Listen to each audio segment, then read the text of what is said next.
നമ്മൾ ആദ്യം പോകുന്നത് NDTVയുടെ സർവേ ഫലത്തിലേക്കാണ്. അതൊരു ഓളമാണ്, അങ്ങനെ തന്നെ വേണം കണക്കാക്കാനും. മുഖ്യമന്ത്രിയാകാൻ പിണറായി വിജയനേക്കാൾ ജനപിന്തുണ VD സതീശൻ എന്ന NDTV സർവേ. പിണറായി വിജയനെ മുഖ്യമന്ത്രി സ്ഥാനത്തേക്ക് 18% പേർ പിന്തുണയ്ക്കുമ്പോൾ സതീശൻ 22.4% പേരുടെ പിന്തുണയുണ്ട് എന്നാണ് NDTVയുടെ സർവേ പറയുന്നത്.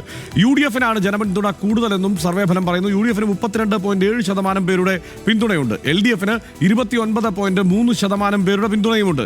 സംസ്ഥാനത്ത് ഭരണവിരുദ്ധ വികാരമുണ്ട് എന്ന് 51% പേരും കരുതുന്നു. മുഖ്യമന്ത്രി സ്ഥാനത്തേക്ക് KK ശൈലജയെ 16.9%, രാജീവ് ചന്ദ്രശേഖറിന് 14.7% പിന്തുണയുണ്ട് എന്നുമാണ് NDTVയുടെ സർവേയിൽ പറയുന്നത്. ഇതിന്റെ വിശദാംശങ്ങളുമായി ആസിഫ് മുഹമ്മദ് ചേരുന്നുണ്ട്.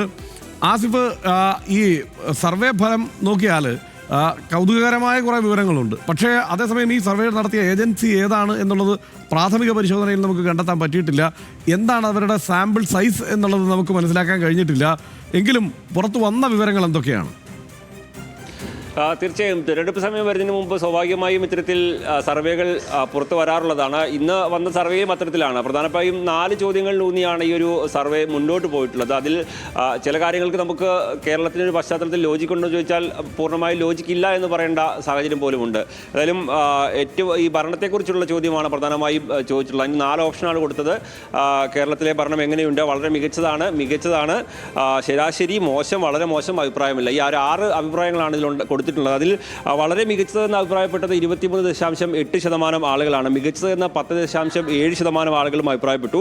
എന്നാൽ വളരെ മോശമെന്ന് 31% ആളുകളും, മോശമാണ് എന്ന് ഏകദേശം 20.9% ആളുകളും, അതായത് 51% ആളുകളും ഒരു മോശം ഭരണമാണ് സംസ്ഥാനത്ത് നിലനിൽക്കുന്നത് എന്നുള്ള ഒരു അഭിപ്രായമാണ് ഈ ഒരു സർവേ പ്രകാരം രേഖപ്പെടുത്തിയിട്ടുള്ളത്. മറ്റൊരു പ്രധാനപ്പെട്ട ഒരു കാര്യം, മുഖ്യമന്ത്രി ആകാൻ ആരാണ് യോഗ്യൻ എന്നുള്ളതാണ്. അതിൽ VD സതീശനാണ് ഏറ്റവും കൂടുതൽ പിന്തുണ ഉണ്ടായിട്ടുള്ളത് എന്നുള്ളതും ഏറ്റവും പ്രധാനപ്പെട്ടതാണ്. 22.4% ആളുകൾ VD സതീശൻ തന്നെ കേരളത്തിൻ്റെ മുഖ്യമന്ത്രി ആകണമെന്നുള്ള ആഗ്രഹം പ്രകടിപ്പിച്ചു. പിണറായി വിജയന് 18% ആളുകളുടെയും KK ശൈലജയ്ക്ക് 16.9% ആളുകളുടെയും പിന്തുണയുണ്ട് എന്നുള്ളതാണ് ഏറ്റവും പ്രധാനപ്പെട്ടത്. രാജീവ് ചന്ദ്രശേഖരന് 14.7% ആളുകളുടെ പിന്തുണയുണ്ട്. മറ്റൊരു പ്രധാനപ്പെട്ട കാര്യം, VD സതീശൻ കഴിഞ്ഞാൽ കോൺഗ്രസിൽ 2ാം പേരുകാരനായി വന്നിരിക്കുന്നത് ശശി തരൂരാണ് എന്നുള്ളതും ഒരു കൗതുകമാണ്. 9.8% ആളുകളാണ് ശശി തരൂരിനെ പിന്തുണയ്ക്കുന്നത്.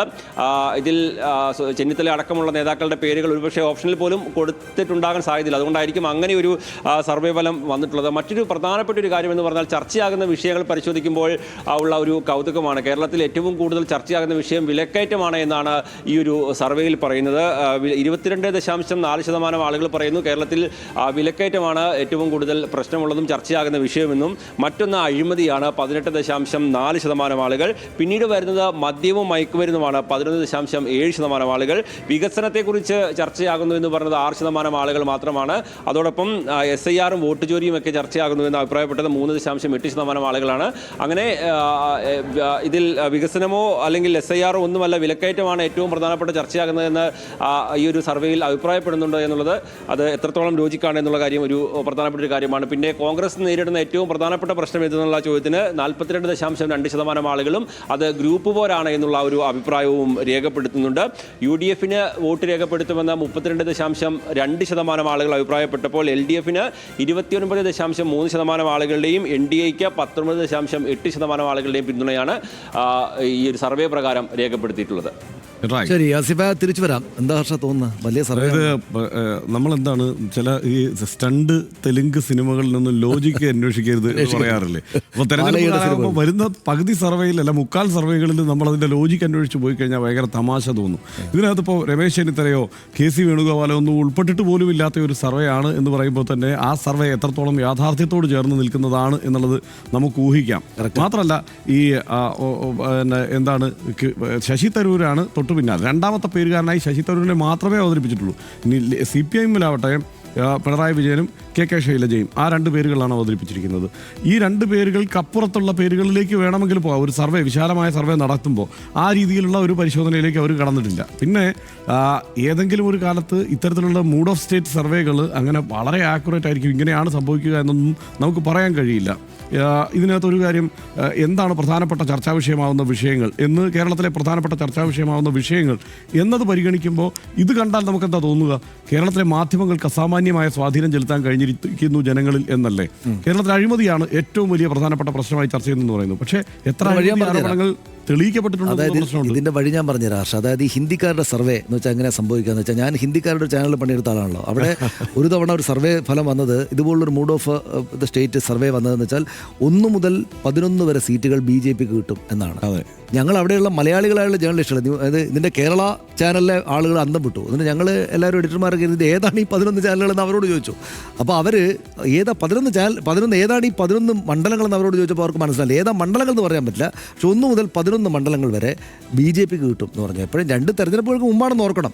അപ്പോൾ അവരുടെ ഈ ഹിന്ദിക്കാർ ദൂരെ നിന്ന് നോക്കുന്ന കാഴ്ചയാണ് കേരളത്തെ പറ്റി ആകെ. കേരള സ്റ്റോറി എന്ന് വെച്ചാൽ അവർക്ക് ആകെ വിചിത്രമായൊരു സ്റ്റോറിയാണ്. അവർക്ക് കേരളത്തെ പറ്റി മനസ്സിലാവുകയില്ല. ഇതെങ്ങനെയാണ് ഇത് വന്നത്? ഇപ്പോൾ തന്നെ നമുക്ക് ആസിഫിനോട് ചോദിക്കാം. അതായത് ഏത് ഏജൻസിയാണ് ഈ സർവേ നടത്തിയെന്ന് കൂടെ പരിശോധിച്ചാലാണ് നമുക്ക് ഒരു ആക്യുറസിയെ പറ്റി കിട്ടുക. ഇതിപ്പോൾ ഏജൻസി ആരാണെന്ന് അവർ പറഞ്ഞിട്ടില്ല എന്നാണ് ഞാൻ മനസ്സിലാക്കുന്ന. ആസിഫിനോട് ഒന്നുകൂടെ ചോദിക്കാം. പക്ഷേ സംഭവിക്കുന്നത് എന്താണ്? ഇവർ വിളിച്ചു ചോദിക്കുന്നു, ആരാണ് അവിടുത്തെ CPM-ന്റെ മുഖ്യമന്ത്രി?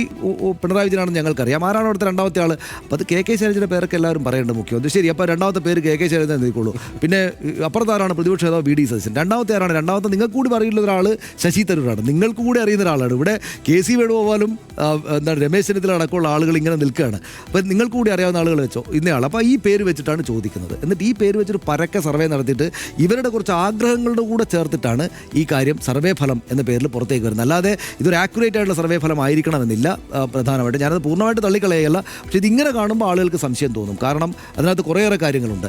ഇപ്പം പിണറായി വിജയനെയും KK ശൈലജയെയും കൂട്ടിച്ചേർത്താൽ CPM-ന് അല്ലെങ്കിൽ LDF-ന് ലഭിക്കുന്ന വോട്ടാണെന്ന് കൂട്ടിയാൽ CPM-നോ LDF-നോ കൂടുതൽ ശതമാനമുള്ളത്. പക്ഷേ അതുപോലെ തന്നെ ശശി തരൂരിനെയും VD സതീശനെയും കൂട്ടിച്ചേർത്താൽ അവർക്ക് കൂടുതലും കിട്ടും. അപ്പോൾ എനിക്കൊന്ന് ആസിഫിനോട് ഈ കാര്യം, ആസിഫ് ഇതിനകത്ത് നമ്മളിപ്പോൾ കുറേ ആയിട്ട് ഈ ഇലക്ഷന് ശേഷമുള്ള സർവേകളാണെങ്കിലും അതിന് മുമ്പുള്ള സർവേകളാണെങ്കിലും നമ്മളിതിൻ്റെ ഏജൻസി ഏതാണ് എന്ന് കൂടെ നോക്കിയിട്ടാണ് നമ്മളതിൻ്റെ വിശ്വാസ്യതയെക്കുറിച്ച് ഒരു ധാരണയിലേക്ക് എത്താറ്.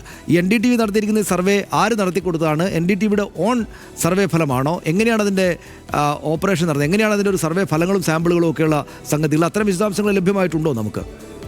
ഇല്ല, അവരുടെ ഒരു ഓൺ സർവേ എന്ന രീതിയിൽ തന്നെയാണത് ഇപ്പോൾ പുറത്തുവിട്ടുള്ളത്. വോട്ട് വൈബ് എന്ന പേരിൽ അവർ വിവിധ സംസ്ഥാനങ്ങളിൽ നടത്തുന്ന സർവേയുടെ ഫലമായിട്ടാണ് കേരളത്തിലെ ഈ സർവേ പുറത്തുവിട്ടുള്ളത്. അതിൻ്റെ ഏജൻസി ഏതാണെന്ന് കൃത്യമായൊരു വിവരം അതിൻ്റെ അകത്ത് പറയുന്നില്ല എന്നുള്ളതാണ് ഒരു പ്രധാനപ്പെട്ട ഒരു കാര്യം. മറ്റൊന്ന്, നേരത്തെ ഇപ്പോൾ സനീഷ് ചൂണ്ടിക്കാണിച്ചതുപോലൊരു കാര്യമാണ്. അതായത് പിണറായി വിജയൻ്റെയും KK ശൈലജയുടെയും പിന്തുണ വെച്ച് നോക്കുമ്പോൾ ഏകദേശം 35% ആളുകൾ ഒരു CPM-കാരനായ മുഖ്യമന്ത്രി കേരളത്തിൽ ഉണ്ടാകണമെന്ന് ആഗ്രഹിക്കുന്നുണ്ട് എന്ന് പറയേണ്ടി വരും ആ ഒരു സർവേ വെച്ച് നോക്കുമ്പോൾ. അങ്ങനെ മറ്റൊരു പേരുകളൊന്നുമില്ല. അതായത് VD സതീശൻ കഴിഞ്ഞാൽ നേരെ പോകുന്നത് ശശി തരൂരിലേക്കാണ്. അവിടെ രമേശ് ചെന്നിത്തലയോ KC വേണുഗോപാലോ ഒന്നും ഓപ്ഷനിൽ പോലും ഇല്ല എന്നാണ് മനസ്സിലാക്കുന്നത്. അപ്പോൾ വിലക്കയറ്റം കേരളത്തിൽ ചർച്ച ചെയ്യുന്ന ഏറ്റവും പ്രധാനപ്പെട്ട വിഷയമായി നിലനിൽക്കുന്നു. അങ്ങനെ പലതരത്തിൽ ലോജിക്കില്ലായ്മ ഈ ഒരു സർവേയിലുണ്ട്. ഏറ്റവും വലിയ തമാശ, വികസനം എന്നത് 0.6% ആണ്, മദ്യം 11%. അപ്പോൾ ആ നിലയ്ക്ക് ലോജിക്കില്ലാത്ത കുറേയേറെ കാര്യങ്ങൾ. ലോജിക്കുള്ള ഒരു കാര്യം ഹർഷ അതിനകത്ത് കണ്ട, രാജീവ് ചന്ദ്രശേഖരന് 14.7% പേരുടെ പിന്തുണയുണ്ട് മുഖ്യമന്ത്രി സ്ഥാനത്തേക്ക്. അത് അവരുടെ വോട്ട് കണക്കുമായിട്ട് ചേർന്ന് തദ്ദേശ തെരഞ്ഞെടുപ്പിൽ അവർക്ക് കിട്ടിയ കൃത്യം വോട്ട് 14% എടുത്തിട്ട് നേരെ അതിൽ വലിയ പണിയെടുത്തിട്ടില്ല. കുറച്ച് ലോജിക്ക് അതുകൊണ്ട് തന്നെ വന്നിട്ടുണ്ട്. എന്നാലും പറ ആസിഫെ. തീർച്ചയായിട്ടും അങ്ങനെ തന്നെയാണ്. കാരണം എനിക്ക് തോന്നുന്നു അതിൻ്റെ അകത്ത് രാജീവ് ചന്ദ്രശേഖരനാണ് 14.7% ആളുകളുടെ പിന്തുണയുള്ളത്. പിന്നെ സ്വാഭാവികമായും ശശി തരൂരിലേക്കാണ് പോകുന്നത്. ഏകദേശം 10% ആളുകൾ ശശി തരൂർ മുഖ്യമന്ത്രിയാകണമെന്ന് ആഗ്രഹിക്കുന്നു. സതീശൻ്റെ നേരെ പകുതി ഉള്ളെങ്കിൽ പോലും മറ്റ് പേരുകളൊന്നും പരിഗണിക്കാതെ പോയ ഒരു സർവേയാണ്. അഴിമതി 18.4% ആളുകൾ പറയുന്നത് വിലക്കയറ്റം കഴിഞ്ഞാൽ പിന്നെ അഴിമതിയാണ് ഏറ്റവും വലിയ ചർച്ചയാകുന്നത്. മദ്യവും മയക്കുമരുന്നും ഇവിടെ വലിയ പ്രശ്നമായി നിലനിൽക്കുന്നുവെന്ന് ഏകദേശം 11% ആളുകൾ. വികസനത്തിന് ചർച്ചയാകുന്നുവെന്ന് പറയുന്നത് 6% ആളുകളെ ഉള്ളൂ എന്നുള്ളതും ഒരു കൗതുകകരമായ ഒരു ചോദ്യമാണ്. കേരളം പോലുള്ള സംസ്ഥാനത്ത് SIR-ഉം വോട്ട് ചോരിയുമൊക്കെ പ്രശ്നമല്ല എന്ന് വിചാരിക്കുന്ന ആളുകളാണ് എന്നാണ് ഈ സർവേ പ്രകാരം പറയുന്നത്. 3.8% ആളുകൾ മാത്രമാണ് ഇതൊക്കെ ഒരു ചർച്ചയാകുന്ന വിഷയമായിട്ട് ഈ ഒരു സർവേയിൽ ചൂണ്ടിക്കാണിക്കുന്നത് എന്നുള്ളതാണ്. പിന്നെ എനിക്ക് തോന്നുന്നത് കോൺഗ്രസിലെ ഗ്രൂപ്പ് പോരുമായി ബന്ധപ്പെട്ട് പറഞ്ഞ കാര്യം ഒരു പക്ഷേ അത് 42.2% ആളുകളും കോൺഗ്രസ് നേരിടുന്ന ഏറ്റവും പ്രധാനപ്പെട്ട ഒരു പ്രശ്നമായി പറയുന്നത് വോട്ട് ചോരി ഗ്രൂപ്പ് പോരാണ് എന്നുള്ളതാണ് ഒരു പ്രധാനപ്പെട്ട ഒരു കാര്യമായി ചൂണ്ടിക്കാണിക്കുന്നത്. അത് സ്വാഭാവികമായി നമുക്കറിയാം പല ഗ്രൂപ്പുകൾ സജീവമായി വരുന്ന സമയമാണ് ഇലക്ഷനുമായി ബന്ധപ്പെട്ട്. അതല്ല ആസിഫേ, അതായത് അത് പല ഗ്രൂപ്പുകൾ സജീവമായിട്ട് വരുന്നതുകൊണ്ടല്ല. കേരളത്തിലെ കോൺഗ്രസ് എന്താ ഒരു പ്രശ്നമുള്ളതെന്ന് അവർക്ക് നിരന്തരമായിട്ട് കാണുന്നത്. കാരണം കേരളത്തിൽ ഏതെങ്കിലും ഒരു തെരഞ്ഞെടുപ്പ് കാലത്ത് ആ തെരഞ്ഞെടുപ്പിന്റെ തുടക്കത്തിൽ ഈ അങ്ങനെ ഗ്രൂപ്പ് വലിയ കാര്യമായി ചർച്ച ചെയ്യപ്പെടാതിരിക്കുന്നത് അതാണ്. അപ്പൊ അതാണ് ഏറ്റവും പ്രധാനപ്പെട്ട പ്രശ്നം എന്ന് പറയുന്നത്. ഈ പഴയ കാലത്തെ കുറിച്ച് ഓർത്തെടുത്തിട്ടുള്ള ഒരു നമ്പർ ആയിരിക്കും. അതുകൊണ്ട് അങ്ങനെ പറയുന്നത് ശരിയല്ലെങ്കിൽ ഞാൻ എല്ലായ്പ്പോഴും പറയാറുണ്ട്, നമ്മളിപ്പോൾ ഹിന്ദിക്കാരെന്നൊക്കെ പറയുന്നൊരു തമാശയായിട്ട് പറയുന്നതാണെങ്കിലും ഹിന്ദിക്കാർ കേരളത്തെ കാണുന്ന കേരള സ്റ്റോറി എന്ന പോലെ വളരെ വിദൂരമായ സംഗതിയിൽ അവരുടെ സ്വപ്നങ്ങളോട് ചേർത്തിട്ടാണ്. അപ്പോൾ അതുകൊണ്ട് അതിനെ അതിൽ കൂടുതൽ ഗൗരവത്തോടെ കാണണ്ട എന്ന് യൂട്യൂബിൽ നമുക്ക് താഴെ പ്രേക്ഷകർ കമൻ്റായിട്ട് എഴുതുന്നുണ്ട്. നിങ്ങൾ ഇത്രയും ഇതുപോലുള്ള വാർത്തകൾക്ക് ഇത്രമാത്രം സമയം കൊടുക്കേണ്ടതെന്ന് തോന്നുന്നു. അതുകൊണ്ട് അധികം സമയം കൊടുക്കേണ്ട, നമുക്ക് അടുത്ത വാർത്തയിലേക്ക് പോകാം. നമുക്ക്